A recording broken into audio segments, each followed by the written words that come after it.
It's over. Now, not only office workers are found in another world, but also feminine boys? This world honors magic above all. One's lineage determines the potency of their magic. If you are a noble, you gain powerful magic. Thus, even if the protagonist, Royde, is just a baby, he can cast powerful spells. In his past life, Royde was a commoner whose strongest fireball was pitifully weak. In contrast, a noble needs only to make a slight effort to reach what was his ultimate limit. Consequently, Royde was burned to death. Yet, despite such an unjust fate, Royde felt no despair or dissatisfaction before his death. He was even enchanted by the beauty of noble magic, and thought being burned by magic was the most wonderful way to die. Something is wrong. It feels a bit crazy. Let's look again. Due to Royde's pathological obsession with magic from birth, before dying, he only wished to learn more magic. Hence, fortune smiled upon him once, and after his death, Royde was reborn as a royal noble. Seeing the maids around him, not yet understanding his situation, he thought they were enemies and tried to cast a fireball to intimidate them. Unexpectedly, the skill that couldn't even light a cigarette in his past life now blasted through the castle. If his aim had been slightly off, the maids taking care of him would have surely died. Now, his identity is as the 7th prince of the Salem Kingdom, Royde.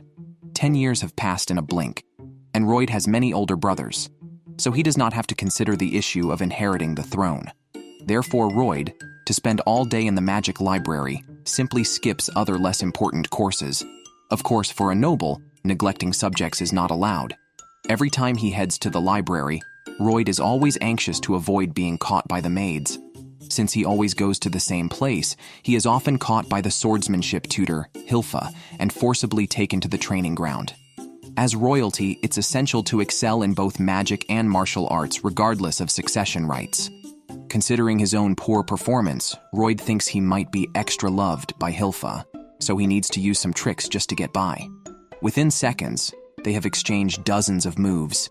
Initially, Hilfa was holding back, but when Royde used his magic, transforming into Karl Poitsy, it was like Hilfa was fighting his own reflection.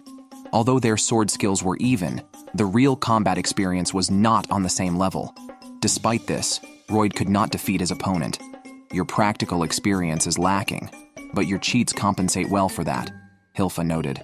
Royde then used an enhancement of life and a floating skill, charged at his opponent, and the battle ranged from the heavens to the earth, truly a clash of sparks and lightning.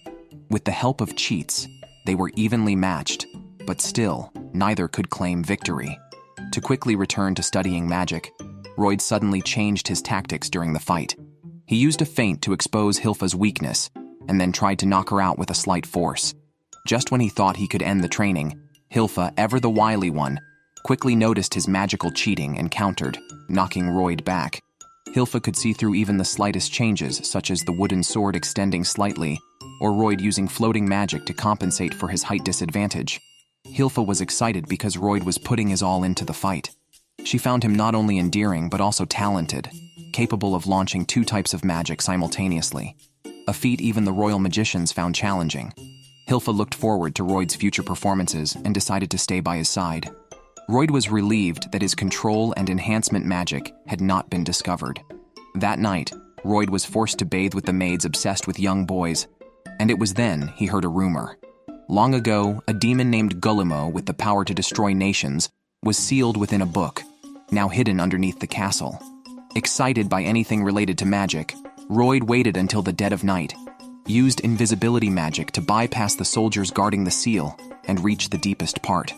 He easily shattered the powerful barrier formed by 10 magicians, entered the library, and reinforced it with his own barrier, allowing him to browse the books without worry until he found the sealed demon.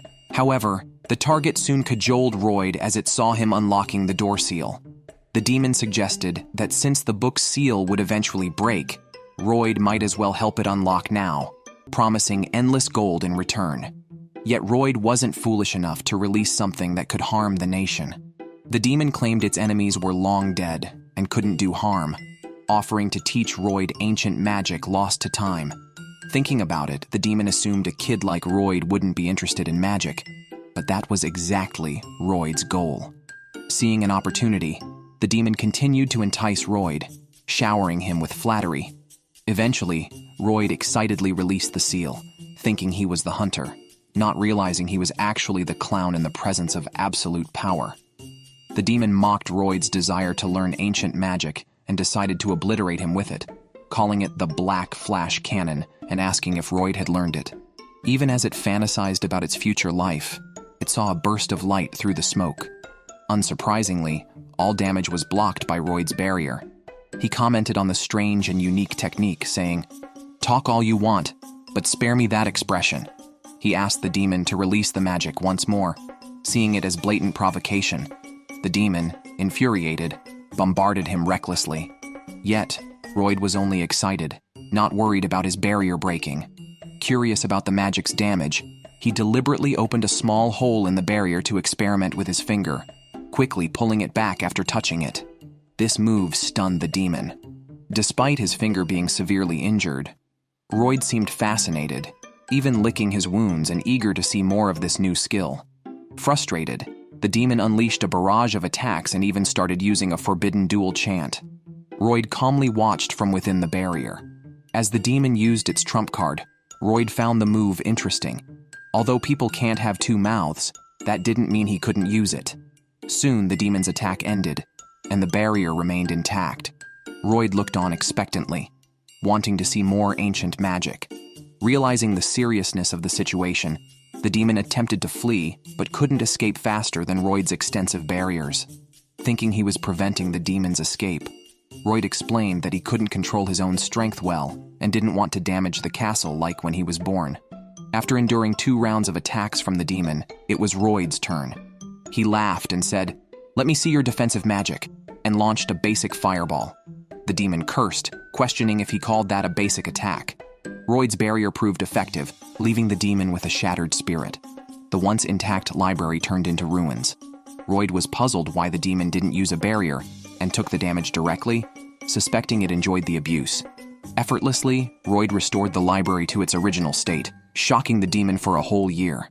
Unable to defeat Royde, the demon begged for mercy, swearing to become his follower. Royde agreed and treated him like a lab rat. Considering the demon's noticeable appearance, at Royde's command, it transformed into a harmless form. Still scheming, the demon thought it could possess Royde by staying close to him and eventually take over the world. But upon approaching, it found the magical density around Royde so intense that it felt suffocating, unable to even insert a finger. Due to Royde's appearance, I now see everyone as a potential thief. The demon considers Royde to be a magical monster.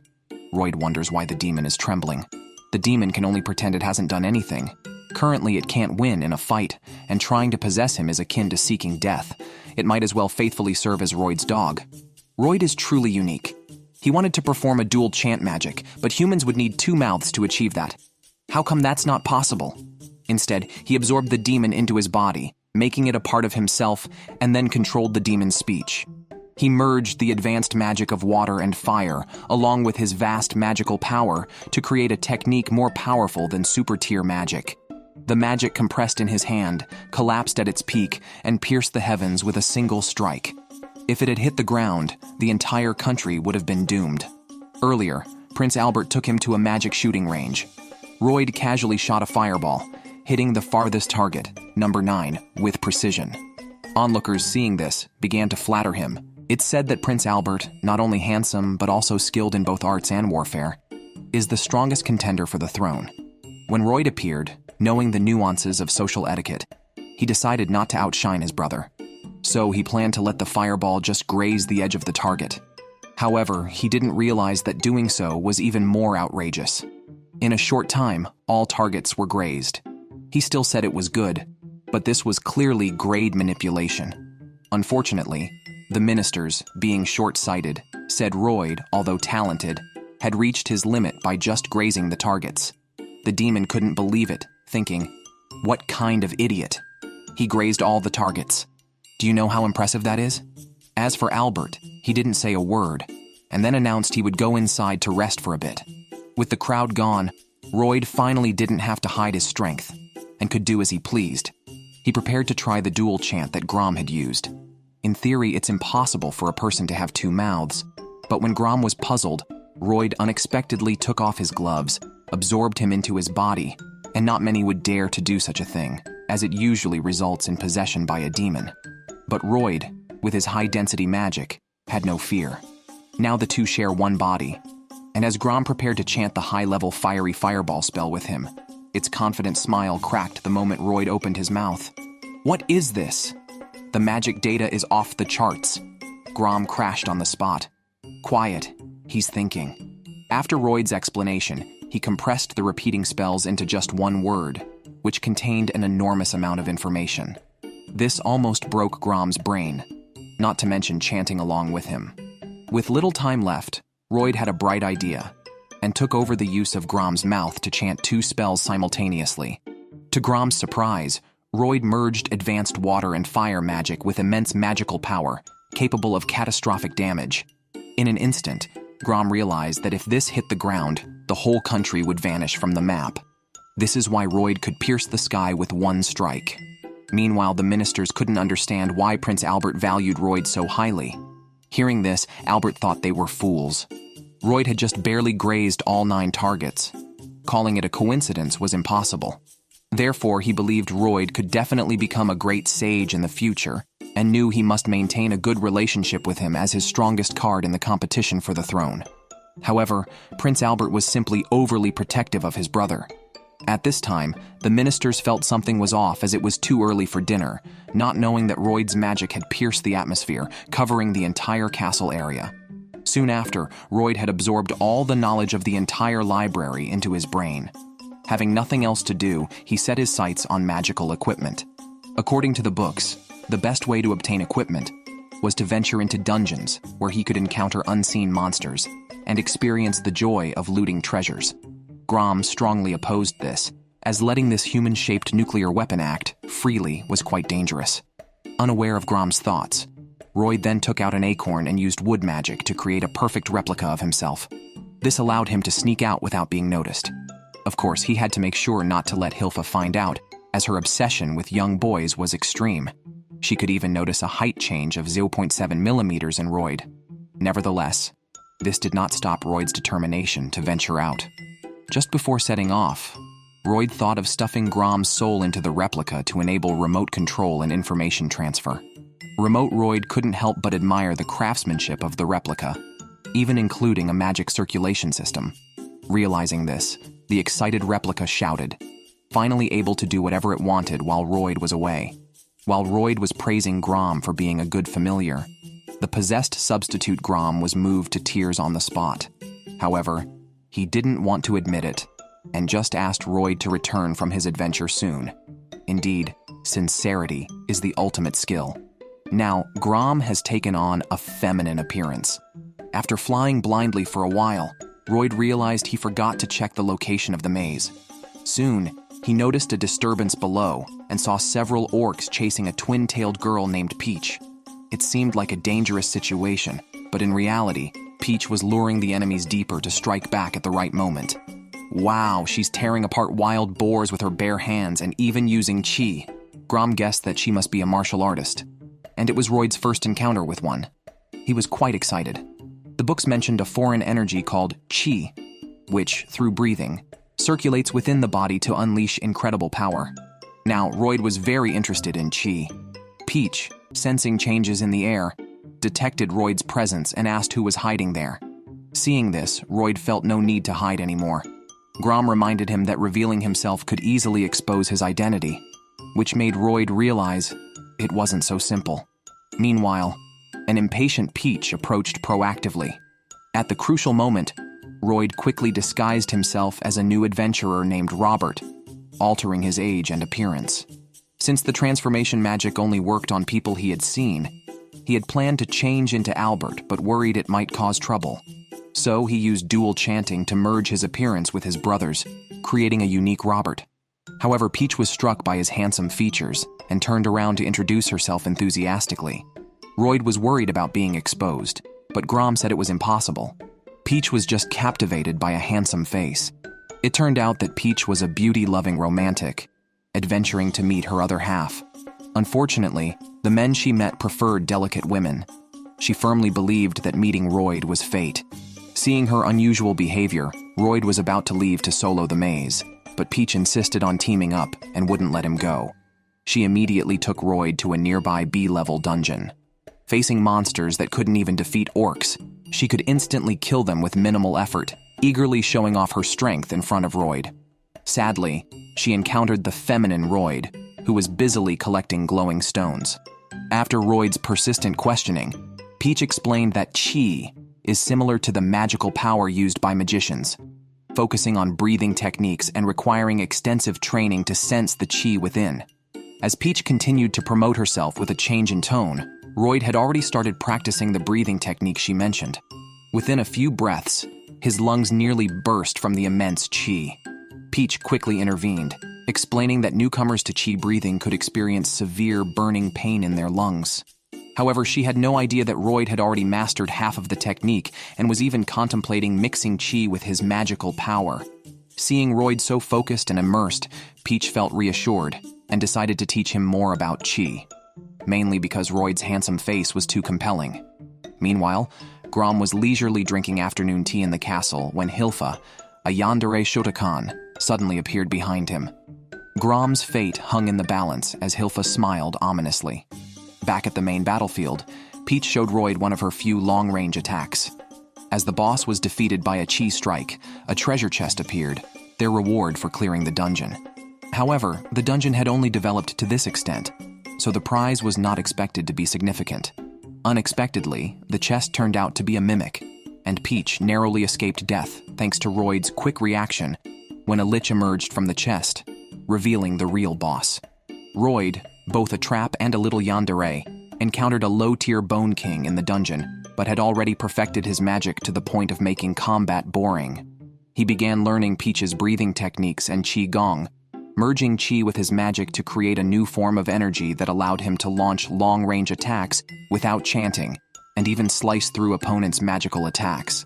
Not only was Peach shocked, but the dungeon boss was also taken aback. Royde laughed manically, throwing skills around. Seeing the low-tier Bone King, Royde was excited, but Peach looked troubled and tried to remain calm, dismissing it as just a minion. She then pushed Royde outside with a sudden burst of strength, launching him like a cannonball because the dungeon boss was too powerful for even an A-rank adventurer like Peach to handle. Supposedly, such a boss shouldn't appear in a low-level dungeon. Now, she could only buy time for Royde to escape. Mid-air. Royde was confused, not understanding why she did that when he still wanted more information. Returning empty-handed didn't seem right. He then asked Grom for advice, only to hear cries for help. If he delayed any longer, Hilfa would kill Grom. On the other side, Peach was showing signs of fatigue and planning her escape. The Bone King suddenly spoke with mockery. "I have devoured others who mastered chi techniques before. It is merely a low-grade substitute for magic. Among the many adventurers I have eaten, Peach is not even worth consuming. On the other hand, Royde intrigues me more." Upon hearing this, Peach, feeling indignant, launched a fierce attack with all her might, not caring about any barriers. Since the age of 5, she had trained day after day, and she was determined not to let those efforts go to waste.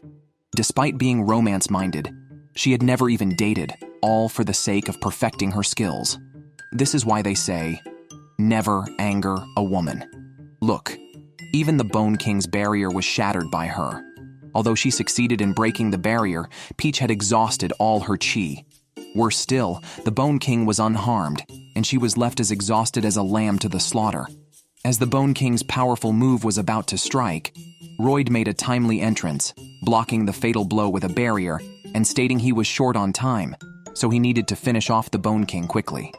Facing Royde's increasingly twisted smile, the boss sensed trouble. He began to chant spells, but nowhere near as quickly as Royde. As soon as the Bone King spoke, Royde used wind magic to move swiftly along the walls. Since instant kills would diminish the gaming experience, he deliberately made the fight harder by using a breathing technique he hadn't fully mastered yet. The Bone King, seeing this, panicked. His spells had short casting times, but even with all his might, he couldn't break through the barrier. At this moment, Royde was trying to merge his magical power with chi. Due to the lack of oxygen in the enclosed space, he voluntarily removed the barrier to gather more chi. This led the Bone King to mistakenly think he had broken it himself, boosting his confidence and leading to a more fierce attack. However, Royde, even with his eyes closed, easily dodged all attacks. Although not very skilled with his new ability until his face got scratched, he finally figured out how to combine the two forces. As his dark magic flared, Royde waved his hand and released an invisible blade that sliced through the opponent's magic. Both Peach and the Bone King were shocked, but Royde was still not satisfied. He aimed to make the blade thinner and reach further. Thus he began his frenzied actions. His speed of attack increased because this was a new move combining magical power and chi, which could be released without chanting. The Bone King was gradually overwhelmed. Peach watched, thrilled by the display. By then, Royde had mastered this new ability, compressing the blade to its limit and creating the new skill, Wind Escape Chi Yuan Slash, essentially a bimetallic strip version of the Rasengan. The low-tier Bone King, seeing no escape, immediately put up a defense. But this was not enough for a single slash from Royde, and the Bone King split open on the spot, hardly believing he had become nothing more than a vertical 2.5 version of Goku. In the end, the boss was defeated. During the exciting unboxing moment, only a worn dagger was found inside. Peach sighed at her poor luck, doubting any powerful magic was bestowed upon it. Suddenly, the treasure chest sank into the ground. Peach explained that when treasures are taken, the labyrinth also disappears, as the chest is its core. Normally, it lives underground, absorbing magical items dropped by others, and grows into a labyrinth. It then absorbs equipment from adventurers who attempt to conquer it. Once conquered, it offers up all treasures and makes an escape, leaving only a small hole behind. Royde then remembered something about Gullimo, so he parted ways with Peach without further discussion. However, Peach, smitten by Royde after the battle, vowed to keep training until she caught his interest. Royde returned to his room to find Gullimo lying on the floor, despondent after being passively beaten during training with Hilfa, who scolded him for his weakness and resolved to train him harder. Gullimo was unable to defend itself and cried out in distress. Royde comforted him by patting his head, finding a charming, somewhat cute quality in him. Later, Royde soaked the damaged dagger in hot water and scraped off the magical marrow liquid coating it. This substance was the most valuable part, able to be inscribed on weapons for enchantment. Now, the task was to analyze this liquid's components and proportions to achieve mass production. The main ingredients were silver, ordinary cooking oil, and red demon powder, which requires a monster's crystal core to produce. Since Royde had dismantled the labyrinth chest lid, which contained the same components, he now just needed to find silver, oil, and a large quantity of weapons. Royde then asked his father for a large bag of silver coins and fought Hilfa for a reward. Despite using more tricks than usual, he stood no chance as Hilfa ducked under cover when he attacked from a jump. Hilfa counterattacked from below, and Royde ultimately admitted defeat gracefully. Regardless of winning or losing, Hilfa was ready to give him the oil, relieved to see Royde back in good form compared to yesterday. Meanwhile, Gullimo, seeing Royde fail to avenge him, started to suspect Hilfa was a monster. Royde mentioned he would show her once it was ready, but Hilfa mistakenly thought he was going to cook with the oil, eagerly anticipating his cooking. Royde and Gullimo secretly began concocting magical marrow medicine. The remaining challenge was sourcing weapons. He approached Albert for weapons, who, being extremely protective of his younger brother, agreed immediately. He kindly asked who would volunteer their weapons for enhancement. Frightened, his subordinates handed over all their weapons. Due to the enchantment's low success rate of less than 10%, a failure meant the weapon would be destroyed, which was painful for them. Royde successfully collected 120 swords to practice on. Overexcited, Royde used micro-writing techniques, which allowed weapons to hold more enchantments if the script was small enough. However, the swords weren't hard enough to withstand the spells and broke. After gaining more experience, he managed to produce 50 finished swords. Albert was incredulous, knowing that even top enchanters had success rates below 10%. Others thought Royde was boasting until a sword sheath split in two upon touching the weapon, forcing them to believe in Royde's talent, especially when his brother saw Royde's expectant look and heard that he wanted to see him in real combat. The protective brother immediately caved and agreed to take him on a task set by their father, to hunt magical beasts in the forest, increasing Royde's excitement. How terrifying is an enraged yandere? Moreover, this yandere wields dual blades. It seems that Royde's quirky nature runs in the family. The demon, thinking it was safe inside a magical beast and thus invulnerable, rudely insulted Hilfa's beloved, triggering Hilfa's wrath. Hilfa unleashed a flurry of attacks, chopping the demon into pieces. Just the day before, Royde and his brother had planned to fulfill their father's task. They ventured deep into the forest to hunt magical beasts. Halfway through, a reckless gnoll emerged from the bushes, intending to attack. Royde pretended to be scared, but had already sensed everything within a 10-kilometer radius using magical perception, a skill he improved through breathing techniques learned from Peach. At that moment, a soldier used an enchanted sword against the gnoll. They hadn't anticipated the smoothness of the cut, which exceeded even cutting through iron. Thanks to their epic gear, even poor swordsmanship posed no issue. Any small creature could be easily sliced. Seeing this, the protective younger prince excitedly ruffled Royde's hair. At that moment, a gnoll planned to sneak attack from behind just as Royde was about to make a move. Unexpectedly, Peach suddenly appeared and saved the day. Seeing Peach, Royde immediately felt guilty, knowing that if she recognized him, his secret escape from the palace might be exposed.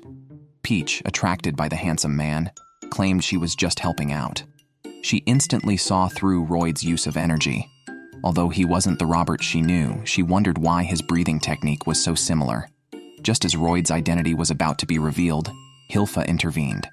Jealous, she warned Peach not to touch Royde casually, which annoyed Peach, almost leading to a fight. That evening, as everyone camped by the lake, Peach found out they were princes. Still, she remained fixated on the lingering essence of Robert and was determined to find him. She followed the energy trail to Royde's tent, only to find him in a compromising situation. Hilfa, furious at being interrupted, threw a dagger at Peach. While the two confronted each other, Royde narrowly escaped. His brother praised Royde's potential, unaware that Royde had no interest in women, being effeminate. At that time, Peach declared she stayed because she was commissioned to repair a temple. Guillemot, looking at the temple on the hill, felt a strange familiarity. As he finished speaking, a wolf-like magical beast appeared. The soldiers immediately drew their swords to fight, but the beast's size and speed overwhelmed them. Peach charged at it, but due to the beast's high physical resistance, the attack barely scratched it. Thus, they had to rely on the second prince's magic. He unleashed a powerful fire spell, greatly enhanced by the magical buff on his sword, causing the beast to scream in pain. As everyone reveled in victory, Guillemot realized the temple was sealing a demon. The seemingly defeated beast stood up again, surrounded by stronger magical creatures. Shockingly, a demon within the bloodthirsty beast claimed they would pay with their lives. Peach was startled, but Royde's enchanted weapons proved strong, easily slicing through the beast's skull. However, the beast's regenerative ability was abnormal, instantly healing itself as everyone struggled to cope. Royde excitedly hid to the side, asking Guillemot about the enemy. Unfamiliar with the foe, Guillemot knew it controlled magical beasts by altering magic properties, first matching the beast's preferences in scent and color, treating the demon like a parent. Then, it manipulated them through magical connections. Without defeating this demon, they faced a tough battle. Suddenly, Royde shifted focus, urging Guillemot to teach him about altering magical properties, thinking it was never too late to help. Meanwhile, the demon mocked them, calling them trash, who only relied on equipment. It then turned to Royde, sneering and insulting him, claiming he was so scared that he lost control of his bodily functions. It mocked Hilfa for choosing such a useless person as a bodyguard. This comment deeply offended Hilfa. With Royde's permission, Hilfa stepped forward alone, determined to silence the demon, whose breath was troubling Royde. The demon arrogantly stated that as long as it continued to inject magic, all controlled magical beasts would regenerate continuously. Moreover, being a magic conglomerate, it was impossible to deplete its magic. Realizing her mistake, Hilfa covered her nose with disgust. The demon, enraged, teleported in front of her. Facing the swift attack, Hilfa remained calm. By the time the demon realized, its limbs were severed. Hilfa, typically not one to squabble, preferred to disperse her enemy's ashes. The demon sensed it had underestimated her. To regain mobility, it had to disconnect from other beasts, slowing their reactions and regeneration. Meanwhile, Guillemot acted as a private tutor for Royde, explaining how to change magical properties, starting with coloring, then shaping and scenting. Royde quickly mastered it, creating a fragrant flower instantly. Next, Hilfa chased the demon, hacking at it. Her sword, lacking magical enhancement, made the fight challenging. She then borrowed a soldier's weapons to employ her preferred dual-wielding technique. The oblivious demon continued to provoke Hilfa, intending to kill Royde to disturb her mentally. Unbeknownst to the demon, this only motivated Hilfa more. As the demon bit down, it thought it had finally killed Hilfa, but its upper jaw was pierced through by a sword. The demon should have kept quiet. Speaking only led it to step into trouble. Now it was chopped up into wolf meat sashimi. Before the demon could catch its breath, Hilfa swung her sword again, finally slicing the beast into mince. Frustrated at losing its mount, the demon was in a fury, while Hilfa, using the severed head for momentum, sped forward in a powerful charge. "Sister, watch your skirt, it's showing." Hilfa landed, having already cleaved the demon's true form. Everyone who came hunting witnessed Hilfa's true power, shivering with fear at the moment. Unfortunately, it's nearly impossible to kill the demon, and with Royde still unprepared, a reversal was expected. Who would have thought that the one to defeat the demon lord was a delicate young man? In the previous episode, the yandere maid Hilfa got angry when the demon lord belittled Royde. After beating up the demon lord, the second prince and Peach also defeated the nearby demons. Unexpectedly, they were then attacked by poison gas, catching everyone off guard and plunging them into crisis. Hilfa's equipment was destroyed by the demon lord, but luckily, Peach blocked an attack wave. The demon lord wondered why Peach wasn't affected by the poisonous miasma. After capturing Peach, it was discovered that she had a special breathing technique. The demon lord thought Peach wanted to become one of his followers. This comment deeply offended Peach, who retaliated by striking the demon lord with a lightning flash on the spot and declared she would never leave handsome guys behind. The demon lord didn't think there were any handsome men around, but Peach could still smell Royde's scent even in the miasma. Soon after, Peach was swallowed by a magical beast. The demon lord captured the injured Hilfa, intending to brainwash her into becoming his follower. Unexpectedly, it was discovered that Royde was unaffected by the miasma. Soon, the demon lord saw another demon, Guillemot, mocking his current appearance. Guillemot considered warning him as a fellow demon, but then decided the demon lord was better off dead. The demon lord summoned his prideful beast army, which Royde easily subdued by converting their magical energy, and also freed Peach, whose consciousness had been awakened. Remembering they had been brainwashed by the demon lord and their parents killed, the beasts turned and attacked the demon lord. However, lacking in strength, they were quickly subdued. The demon lord, underestimating Royde, thought magic ineffective against demons. Guillemot hesitated to speak until Royde expressed curiosity about the demon lord and intended to use him for research to see at what point a demon lord would die. At this revelation of overflowing magical power from Royde, the demon lord's expression twisted in fear. Guillemot, now a follower of Royde, realized that Royde normally suppresses his magical power, a feat not easily achieved. Seeing this, the demon lord fled, realizing Royde didn't want to kill him but to capture him for research. Royde, waving his hand, released a vast amount of barrier magic.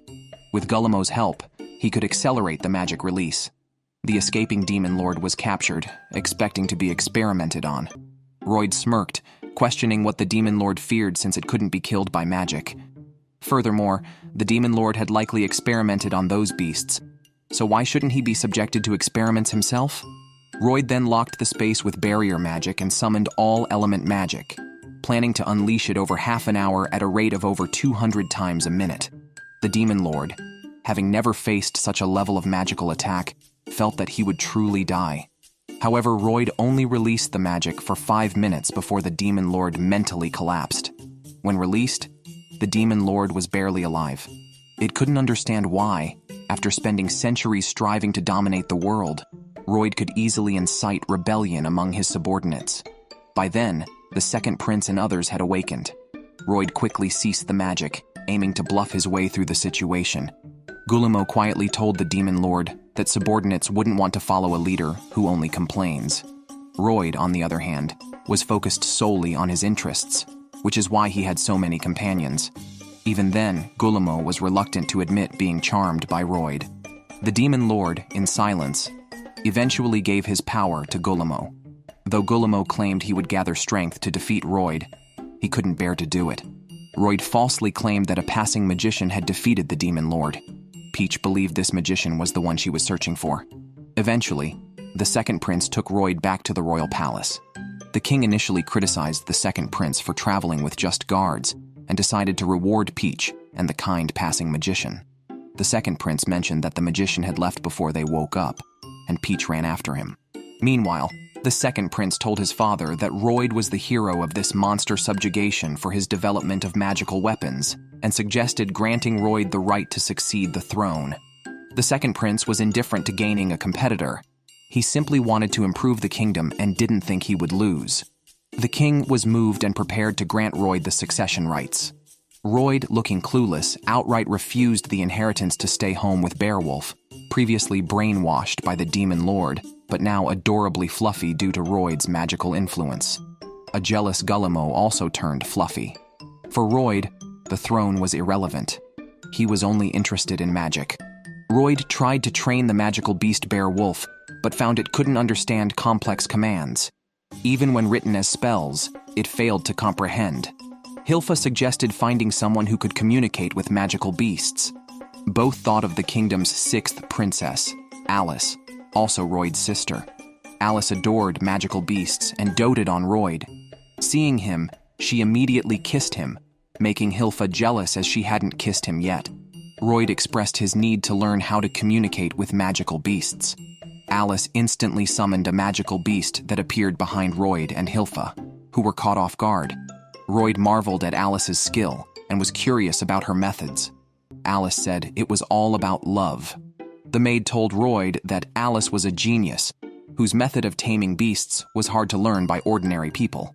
She showed Royde how to summon magical beasts with love.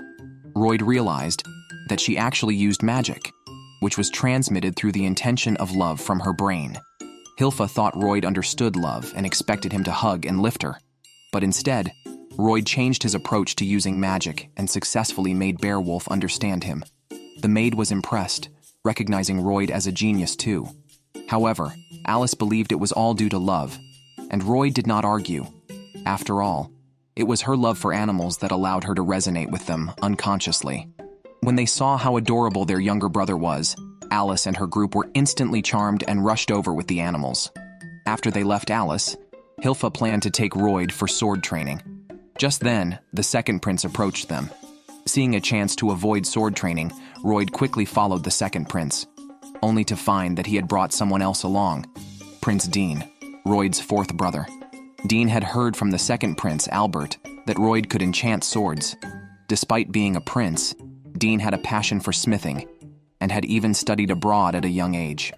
Upon hearing the news, he rushed back without a second thought to see how Royde managed the enchantments. Enchanting, especially swords, was a highly complex skill that even neighboring forging nations struggled with. Dean was initially worried that his little brother might just be boasting, but he was soon astonished by Royde's skills. Impressed by the enchanted weapons, Dean saw a chance to realize his dream. He told Royde that he loved magic but lacked the talent, so he turned to smithing instead, aiming to create weapons that would allow anyone to use magic. But to do this, the weapons must be enchanted from the start. Royde found this intriguing and joined Dean's smithing project. Dean decided to start with a fire attribute magic sword. Royde wrote a powerful spell for it, but as soon as it was applied to the iron ore, the ore cracked. Royde decided to revise the spell. However, after several more ores shattered, Royde, puzzled since he had already switched from explosive to minor fireball magic, wondered why the ores still cracked. This wasted a lot of materials. Guillemot, watching quietly, glanced at the mana fluid before slipping over to Royde, intending to say something. But then, Dean patted Royde on the shoulder, telling him to relax and mentioning that the mana fluid was very cheap. Royde, visibly frustrated, finally realized the problem. After testing the mana fluid's purity, He discovered it lacked red mana powder, essential for quality crafting. Royde was contemplating a discreet trip to the dungeon to hunt monsters when Hilfa suggested they could go to the dungeon. Normally, as a prince, Royde was not allowed in such dangerous places. But Hilfa, after a monster subjugation, specifically asked the king to let Royde gain experience there. Royde happily followed Hilfa to the Adventurers Guild, where he registered at the front desk. During the magic power test, Royde, remembering a similar crystal ball from his past life that would check one's magic, knew his current power could potentially destroy the crystal. So, he quickly minimized his magic power, resulting in an E-rank overall ability, which led to mockery from other adventurers behind him. Hilfa's veins popped on his cheeks in anger, but the receptionist was incredibly surprised. They revealed that Royde's magic level was A-rank. Royde was puzzled because he had reduced his magic to about 10%. The receptionist mentioned that Royde was nearly as powerful as the legendary Silver Sword Maiden. The adventurers behind them were shocked. The Sword Maiden was their idol. She had disappeared mysteriously after becoming an A-rank adventurer, and her whereabouts were unknown. Hilfa asked if they could now take on quests. The receptionist explained that beginners needed a B-rank or higher adventurer to lead them. Hilfa offered to re-register. After the unsuccessful challenge by the adventurers, who were then subdued, it was revealed that Hilfa was the legendary Silver Sword Maiden. However, re-registering would drop her to C rank. At that moment, Peach, who had been unable to find Royde, appeared. She had been training in the dungeon after being tricked and was on the verge of breaking into A rank. She agreed to help on the condition that Royde introduce her to Prince Albert, as good looks were very important to her. Meanwhile, Royde was accepting quests. Hilfa looked at the list and mentioned an unresolved organization, possibly called the Assassin's Guild. Royde and his team had already cleared the labyrinth and raided its treasure chest again. Elsewhere, Albert met Dean and hinted that war might be imminent.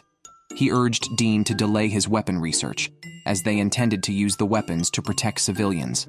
Unexpectedly, Royde returned with the treasure chest. Dean thought the weapons might be ready in time.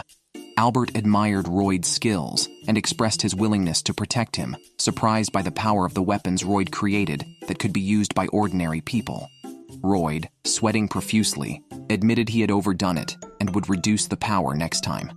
The weapon was named the Magic Sword, and Royde adjusted its attack power with his help. He sensed a storm brewing and noticed a strange presence in the courtyard, which others seemed oblivious to. Without hesitation, Royde sealed off the courtyard and appeared behind an assassin, only to find the assassin was a dark-skinned girl. "Sister, why are you dressed so scantily?" Moreover, the assassin carried a poison fragrance. Royde's purification magic was ineffective.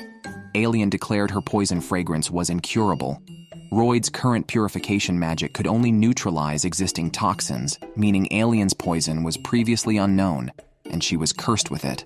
Originally, Alien did not intend to use the poison on Royde, but since she was discovered, she poisoned him and kicked open the barrier with the toxin, telling Royde it was a small dose. It wouldn't be lethal, but it would hurt for 3 or 4 days. Alien left the scene as she spoke. By then, Guillermo had already chased after her. It turned out he had been awake the whole time. However, Alien's poison was actually ineffective against Royde, as his healing magic had already cured him. Meanwhile, Royde changed into the clothes Guillermo brought and prepared to track down Alien to find their base. He remembered Hilfa mentioning an unresolved rival organization composed of 6 members known as the Assassin's Guild. Each member reportedly had a unique constitution, which piqued Royde's curiosity. It was said that the organization's members were skilled at concealing their presence, but for Royde, this made them even more conspicuous. So he easily located them. Just as he and Guillermo set out, Hilfa had already charged out with Beowulf. At that moment, Royde was eavesdropping on a conversation between Alien and the organization. Alien mentioned a potential war outbreak and wanted to act like their former leader, Jed, but the current acting leader stopped her. Then, someone in the group spotted Royde and recognized him as the 7th Prince, the creator of the magic sword, so they prepared to attack him. Far from being afraid, Royde even removed the barrier. Guillermo was stunned because Royde said he wanted to experience a fight against those with special constitutions. The attack was already underway. Babylon, cursed with a soft body, could easily twist his form, and Crow possessed a word curse, which normally restricted his speech. Royde was controlled by the two, while Galili had spider's web fluid. No, don't put that strange white fluid on Royde. His appearance was already quite delicate. Adding this was simply too much. However, Royde avoided the sticky fluid by shedding his clothes, though his underwear was also stripped off in the process. At the same time, Thalia launched her attack. Her ability was peculiar. She would hurt herself, and anyone who saw her wounds would receive the same injuries. Because of her indiscriminate use of toxins, Alien's movements were restricted. She teased Royde about being somewhat of an exhibitionist, which was countered by Galilei, saying Alien was the last person who should talk. Then, Thalia told Royde that if he surrendered, they would clothe him. Royde admitted he did have a sense of shame, but it wasn't important right now. He raised his hand and healed his wounds. Thalia was surprised to find that he even healed his own injuries. The assassins hadn't expected Royde's healing magic to be so fast, and he even attempted to inflict wounds on Thalia to see if it would damage himself. Everyone saw a projection of the Silver Sword Maiden on Royde. Previously, Hilfa had defeated them severely. Seeing the familiar shadow now, they were terrified and turned pale. Babylon was beaten up first, while Crow and Galilei launched their attacks, but ended up hurting each other when Royde dodged, sending Galilei crashing into Thalia. Royde also interrupted Crow's word curse. While Royde was indeed curious about the word curse, he certainly didn't want to be cursed into baldness. Galilei got up to attack but accidentally grabbed Thalia's clothes, stripping her completely. Meanwhile, Royde had already launched an attack on Thalia. Too busy to cover herself, Thalia quickly countered with her weapon and urged Royde to stop, warning that attacking her would also harm him. Surprisingly, Royde became more excited, wanting to experience the sensation of being hit. He then punched Thalia away, injuring himself as well due to the rebound. Galilei grabbed Royde's hand, but Royde broke free, dodging the weapon and punching Galilei into a wall. Alien was shocked. Royde then urged her to release her toxins to see what would happen, but Alien thought Royde was insane. Unexpectedly, Galilei stood up to intervene, explaining that Alien couldn't control her toxins and had refrained from using them to avoid harming her allies. Royde then realized it wasn't just Alien. The others also couldn't fully control their powers. Galilei expressed sadness, wishing they could live like normal people instead of being infamous assassins. Royde punched Galilei again, but this time Galilei got up surprised that his powers hadn't spiraled out of control. It turned out Royde had imprinted a mark on him, allowing external control of their powers. This was Royde's first attempt at applying such a technique on a human, and it worked. Royde then picked up his underwear, found it covered in sticky fluid, and threw it away. Galilei cried, but Royde explained that the curse wasn't gone. His technique just allowed them to control their powers freely. Royde beckoned to Thalia and the others, marking them too. Discovering they could control their abilities, Crow was moved to tears. Galilei and Thalia conducted experiments with their powers, using them freely. Galilei comforted Alien, telling her she wouldn't have to wear thin clothes anymore and could wear her favorite dresses. Alien, unable to hide her joy, looked extremely happy. Somehow, Royde had seamlessly integrated into the group. Thalia even gave Royde the women's clothes Alien had worn before. While Galilei washed Royde's clothes, he prepared a celebration. Babylon and the others expressed a desire to follow Royde, but he quickly clarified he was just passing through and wasn't really interested in these matters. However, when Galilei mentioned their former leader Jed, who was cursed with spatial displacement, Royde became interested and decided to sit down and listen. Jed was the first to discover he was cursed and took in Galilei and the others. However, Jed would occasionally be transported away by his ability, sometimes bringing gifts back for them. One day, Jed decided to start an assassin organization, distributing coins symbolizing the group.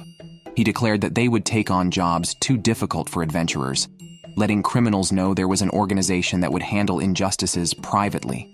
Their goal was to emerge from the shadows and live openly in the world. Just after announcing this, Jed was transported away.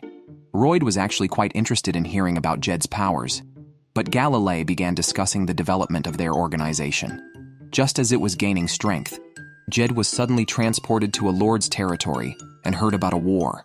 Before he could relay more, a letter was transported to them, Meanwhile, Hilfa arrived with Beowulf, only to find a letter left by Royde. He took the letter back to Albert. Albert, hearing that his beloved brother had run off with the Assassin's Guild to Lord Rodster's estate, was so agitated he could barely hold his tea steady. With tensions high between the kingdom and Rodster, Albert suspected Rodster might have kidnapped his brother to use as a hostage. Dean managed to calm him down, preventing an immediate declaration of war. But then Hilfa, with a grim expression, pulled out Royde's clothes covered in a sticky fluid. Believing his brother was now unclothed and forcibly taken, Albert flew into a rage and declared war. Rewinding back to when they first received the letter, Galilee opened it to find a message from Jed, saying he had defeated the invading Lord Rodster and had become the new lord. He invited Alien and the others to live in his territory. As Alien and the others were moved to tears, Royde, looking at the totem, suddenly smiled. Shortly after, Royde used his magic to transport Alien and the others to Rodster territory. Originally grateful to Royde for controlling their powers and promising to repay his great kindness after meeting Jed, Alien shyly asked if Royde could join them to help Jed control his powers. However, Royde explained that the letter came through a specific spatial transfer, suggesting Jed might already control his powers. Disbelieving, Galilee and the others wondered why Jed would deceive them. Royde suggested they visit and find out, expressing interest in the spatial transfer ability. Although Alien looked nervous, Royde reassured her, saying if they trusted Jed and anything unexpected happened, he could handle it. Alien was instantly smitten by his confidence. After Royde sped them to the vicinity of the territory, Alien eagerly went to the forest to find food for Royde. Babylon mentioned that Alien grew up in the forest because, due to her studies, she accidentally caused her parents' deaths, leading to her abandonment there. Now she likely wanted to show Royde her strengths. Initially, Alien was picked up by Jed, who knew of the poison in her, but still chose to care for her and let her call this place home. Others, sharing similar fates, accepted her and helped suppress the toxin temporarily. The outer cloak she wore could block the toxin. Removing it would release it. For Alien, Jed was as dependable as a brother. Royde glanced at the cloak, showing an unusual interest in Jed, which surprised Guillemot. He never showed interest in specific individuals before. However, the food Alien cooked was barely edible, leading Babylon to urge Crow to magically enhance its taste, only for Alien to punch him, insisting it would taste fine without magic. Thalia sighed, reminding everyone that Royde was a prince. Disheartened, Alien didn't expect Royde to eat it, yet he commented that it actually tasted quite good, although its appearance was somewhat frightening. Royde, having been poor in a previous life and used to worse, readily accepted it, increasing everyone's admiration for him. Jed had revealed his identity to Galilee and the others. With the formation of the Assassin's Guild, the Adventurers Guild considered canceling their warrants, though it wasn't final.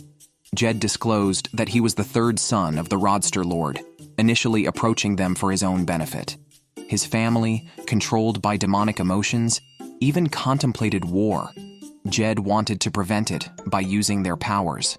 Galilee and the others had suspected his noble status from his habits, but only Alien was truly surprised.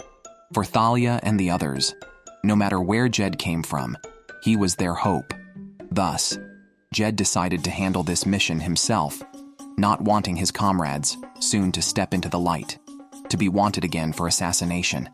He longed to abandon his family and live with them, but couldn't watch his family head towards tragedy if Rodster truly incited a war. Before leaving, he left coins, telling everyone to continue the guild without him, and that if he returned, he would become the new lord, ensuring those cursed like Galilee and the others could live normally in the territory. Moved by this, even Guillemot was touched. Jed truly sounded like a good person. After dinner, Royde fell asleep. Galilee was about to comment on how cute Royde looked sleeping, but Guillemot joked that Royde always maintains his strongest defense, unbeatable, even in his sleep. At that moment, Alien suggested they scout the Rodster estate. Although they were reluctant to suspect Jed, the timing of his letter was crucial, so they decided to investigate just in case.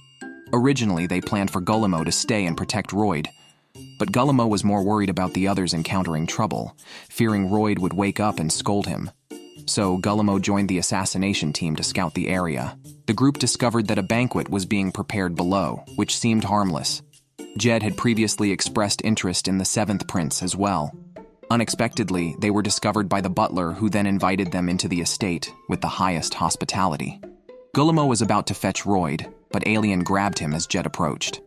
Everyone was relieved to hear that Jed could now control his powers, and it seemed like a happy reunion was about to happen. However, Jed suddenly turned hostile, and those around him transformed into demonic forms. Jed ordered these demons to target the cursed bodies of Galilei and the others. Guillermo realized something was wrong and reacted, but Jed kicked him away.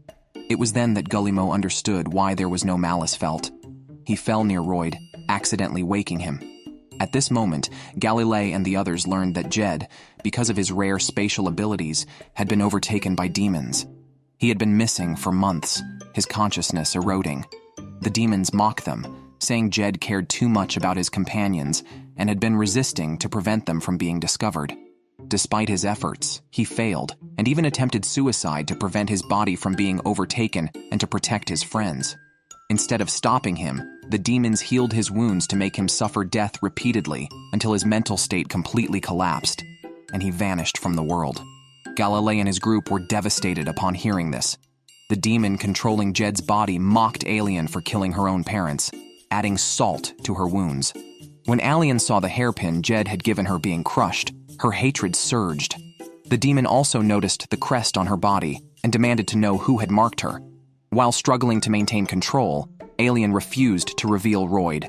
Just then, Royde arrived, protected everyone with a barrier, and attacked, breaking the ground. He declared himself the one who had marked her and challenged the demon to a duel if it dared to oppose him. Royde arrived at the scene, struck the demon into the ground, and healed Alien, who was about to bite her own tongue in a suicide attempt. He then had everyone withdraw from the scene. Galilei knew they would only hinder Royde and promptly led the team away. The demon wanted its subordinates to pursue them, but Royde blocked their path with a series of magical barriers. The surviving lesser demons attacked Royde, while the demon occupying Jed's body used a spell-binding magic that could penetrate defensive barriers. Royde was interested and wanted to study this, but Guillermo, sensing danger, pushed him away, explaining that this demon's magical power was so high it could cause phenomenal changes. Demons are ranked, and the minions were the lowest, level 10, whose attacks Royde could easily block. The demon Royde had previously encountered in the mountains was about level 8, and Guillermo was originally level 3. However, the demon in Jed's body was above level 1, belonging to the noble demon princes of the demon world. To the demon princes, these lesser demons are worthless. Even 100 level 1 demons together couldn't match a demon prince. The demon prince was curious about Royde, having heard he was the 7th prince.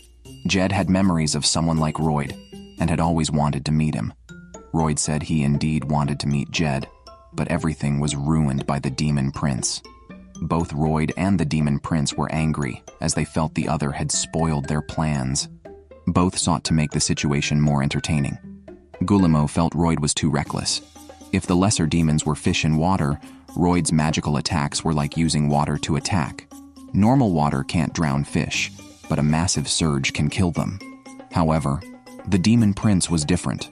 Likely a giant creature from the deep sea, a mere release of magical aura from the demon prince pierced through several of Royde's shields, something even Guillermo couldn't achieve. The demon prince continued to attack Royde, breaking his shields multiple times. Royde, carrying Guillermo, swiftly dodged in the air, but the demon prince appeared behind Royde and kicked him and his shield towards the released magical aura. Fortunately, Royde summoned a statue in time to block, leaving the other demons and Galilee's team stunned. Royde was unscathed, but Guillermo was terrified. Royde disliked that the demons used powers that were not their own. After all, spatial transfer magic was Jed's specialty.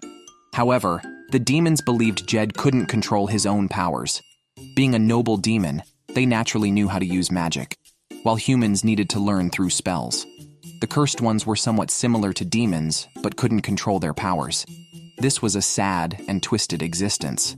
The demons thought the cursed ones, rejected by their own kind, might as well offer up their bodies and die, considering them merely food.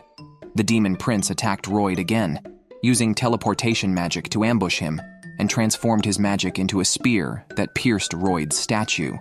Meanwhile, the lesser demons attacked Galilee and his team. Galilee and his team had gained control over their powers thanks to Royde, enhancing their abilities. Galilee and Crow first restrained the demons. Babylon took the opportunity to open the gate. Just as Crow and Alien stepped out, they found the demons struggling to rise again.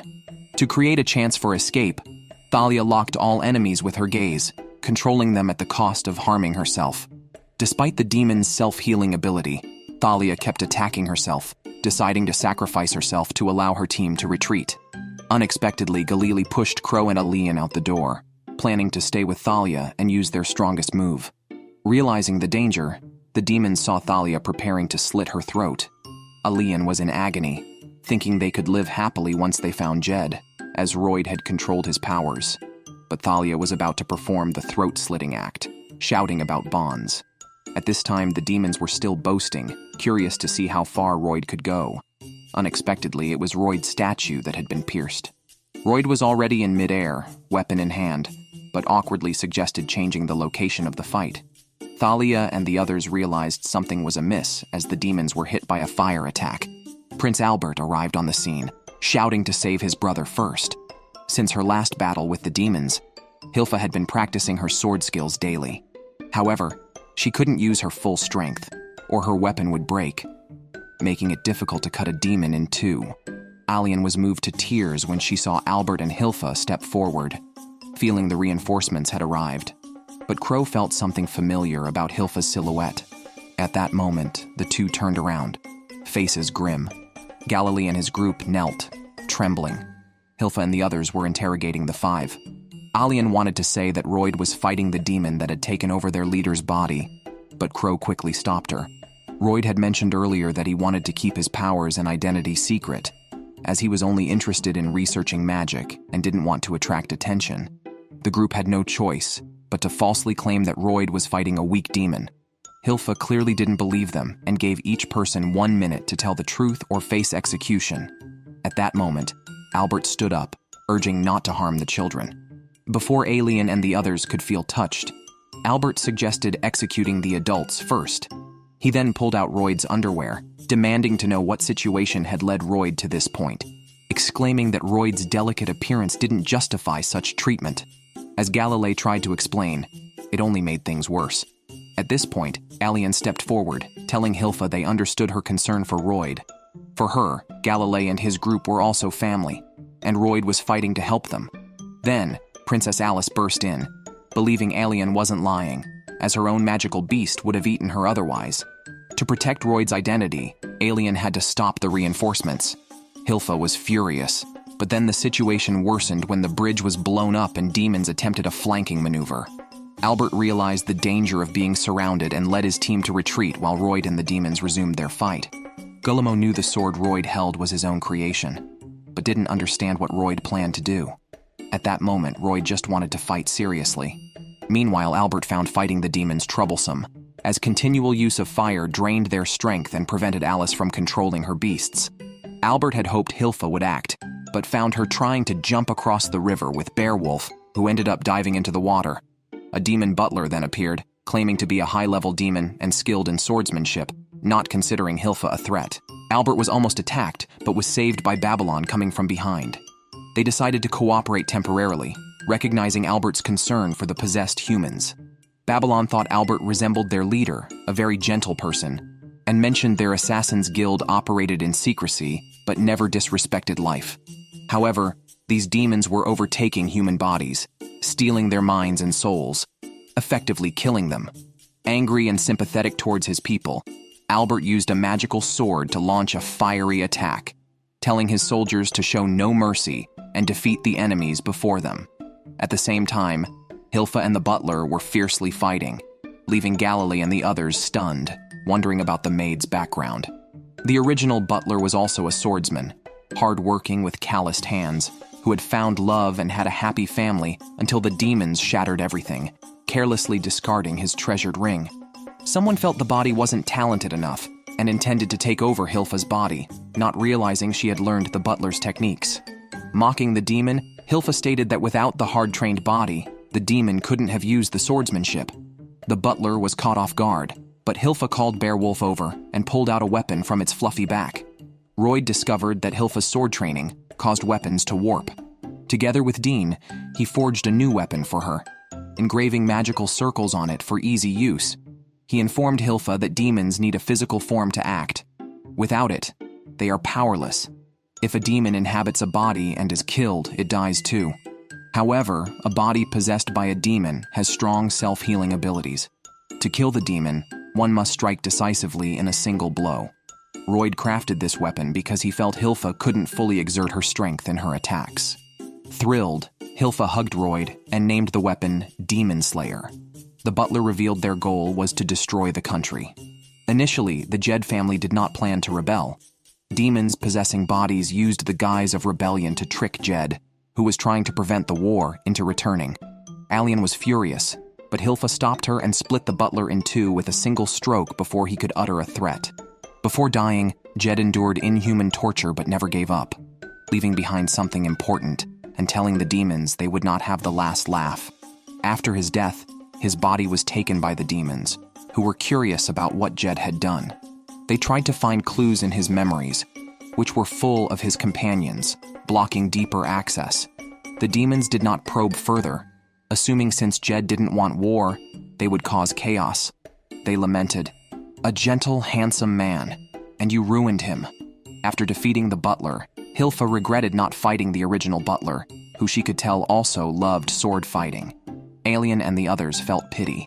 At that moment, Crow and Galila exchanged looks, finally remembering that Hilfa was the famed Silver Sword Maiden. Meanwhile, the river water below suddenly evaporated, and the heavy steam obscured their vision. Royde sighed, forced into his actions as he dodged demon attacks while contemplating how to counter them. He could block attacks with a barrier, but the magical power could penetrate it, and the enemy could attack through spatial teleportation. Frustrated that the demons stood still while attacking, Royde decided to move while casting dual incantation spells. The demons, though disoriented, dodged the attacks. The flames hit the water, creating a massive steam explosion. Royde activated radar scanning, and Guillermo urgently reminded him to keep moving. Royde then began to move quickly, thinking about how to avoid the teleportation spell. He suddenly remembered that when he had stopped moving earlier, the demons did not attack. He recalled the letter sent by the enemy based on coordinates and their earlier attempt to capture Alien and others, noting that it was harder to capture them out of sight. Royde quickly realized, can this guy only lock onto targets by sight? So the steam was actually to his advantage? Even so, as long as he got close enough, the enemy would still detect him. But Royde charged at the demons anyway. He summoned a bunch of earth clones. However, the demons didn't dodge, but instead reinforced their bodies, waiting for Royde to stab them. This allowed them to use teleportation magic to attack Royde, declaring that even if their hearts and brains were pierced, they wouldn't die, thanks to their strengthened bodies. But touching their bodies was still a bragging point for Royde. After a lengthy speech, the demons realized the clones hadn't disappeared. Annoyingly cute, they thought. Then they discovered the Royde they had stabbed was also a stone clone. All this time, Royde had given the real sword to a clone. The demons thought Royde was preparing to attack from above, but he had already moved behind them and released flames. The stone clones admired the move. The demons quickly healed their wounds and redressed.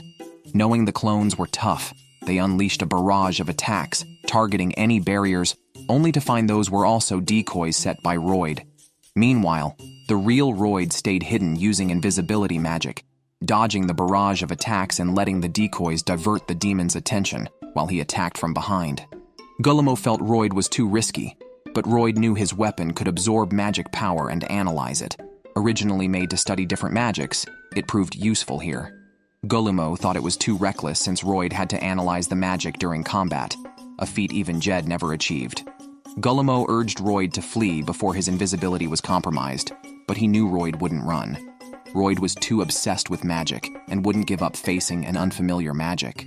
Guillermo could only hope that Royde would find Jed's consciousness by analyzing it. When Royde used the magic to enter the internal consciousness, he didn't see Jed, just the magic formula left behind. Royde then abandoned the decoy tactic. The demons greatly admired Royde for his madness, similar to their own, and even invited him to join them in causing destruction. Royde told the demons, "I was born powerful, but unfortunately, I do not know how to develop strength. Humans are different. Being inherently weak, they find various ways to become stronger. In the process, they experience the charm of magic, which is what makes it interesting. The demon clan tried to attack, but Royde punched through their abdomen. Royde had not used magic, but instead employed the Peach Qigong Pro Max technique. The demons were surprised that he could predict their teleportation moves. Finding it uninteresting, Royde discarded Jed's magic, considering the demon's attack merely an upgraded version of Gullimo's. Royde sat on a nearby rock, curious about what further drama they could present. The demons were instantly overwhelmed. Royde then asked them what Jed had said before dying. Remembering Jed's prophecy of their defeat, the demons attempted another attack but were kicked 10 meters away by Royde. Unlike the demons who had no time to think during the fight, Royde, who could only lock onto targets by sight, precisely found their location and delivered a severe beating. Royde, both in his past and present lives, was immersed in magic.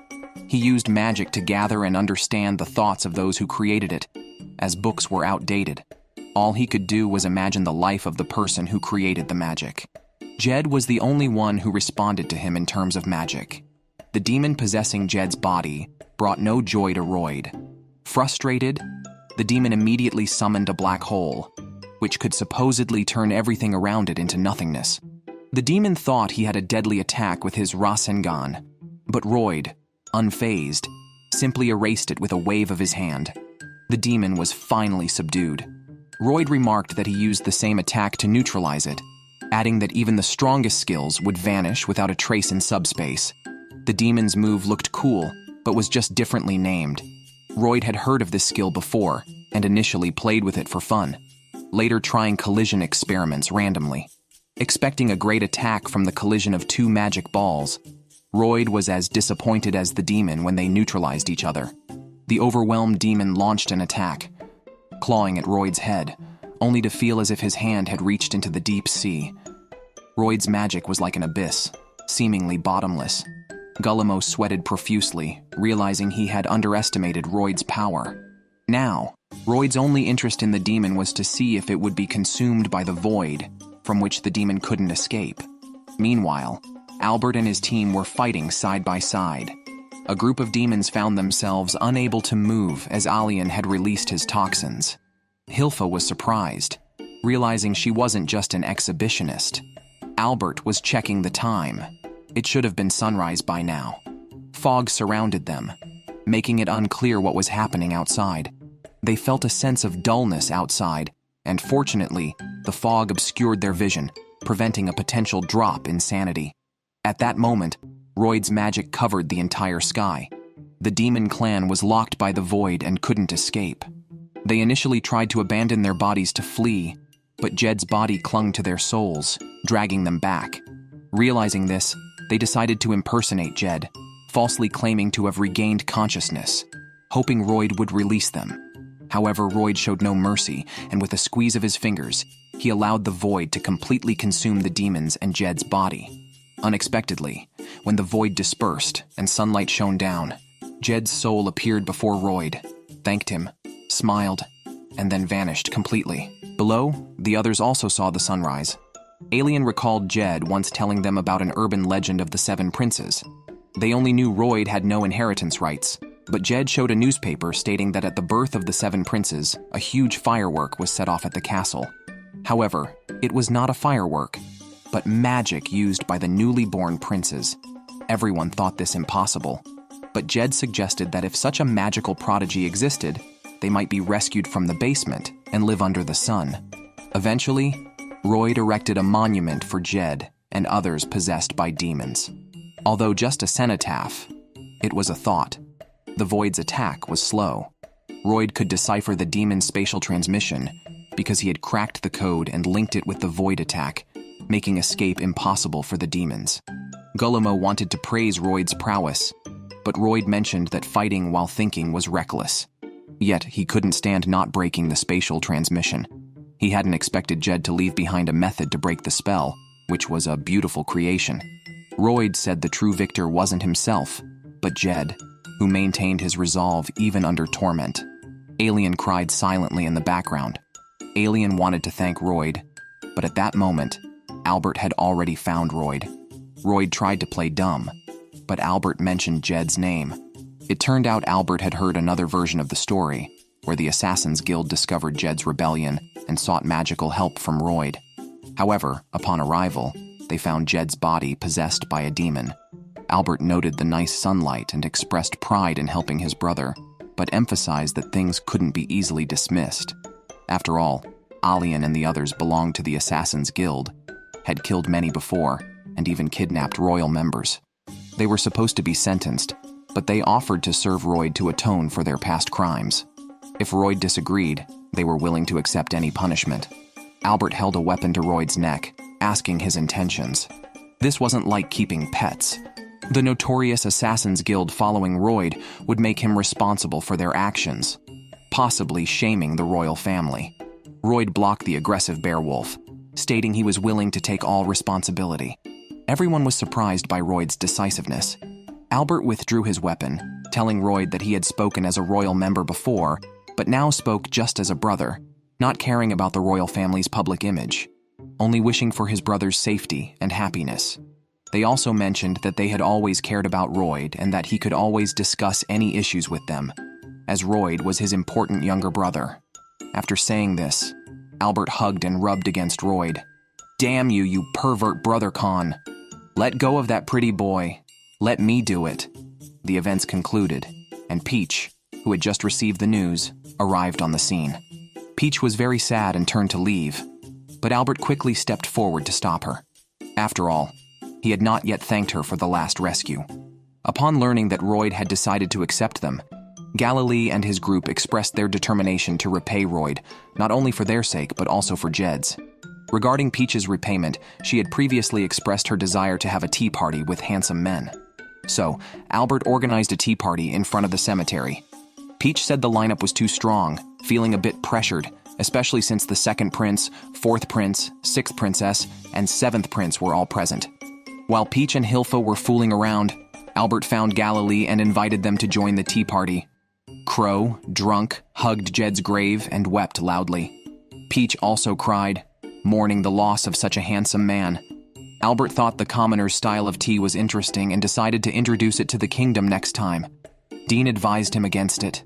Thalia smilingly chatted with Albert, but he was only interested in his brother Royde, unmoved even by a beauty like Thalia. Seeing this, Thalia directly transferred her drunken state to Albert through a shared status. However, it was Galilei who ended up in trouble, because Albert was still thinking about him using his slime to attack his brother, which triggered an outburst of drunkenness. On the other side, because of Royde's flame magic attack on the pool, the water below turned into a hot spring. Alien discovered this and invited Alice and Hilfa to join him in the hot spring. Alien asked Hilfa to let him stay by Royde's side to serve him, wanting to repay Royde's kindness.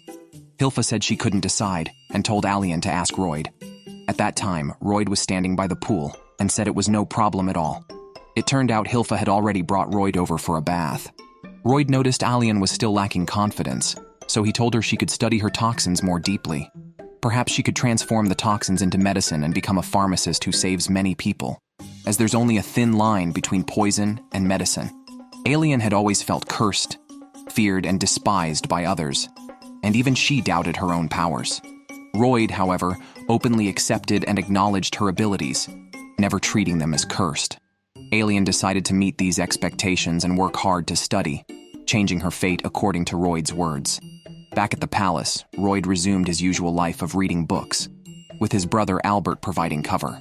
However, the future of the pretty boy has just begun. For more details, see the comic breakdown.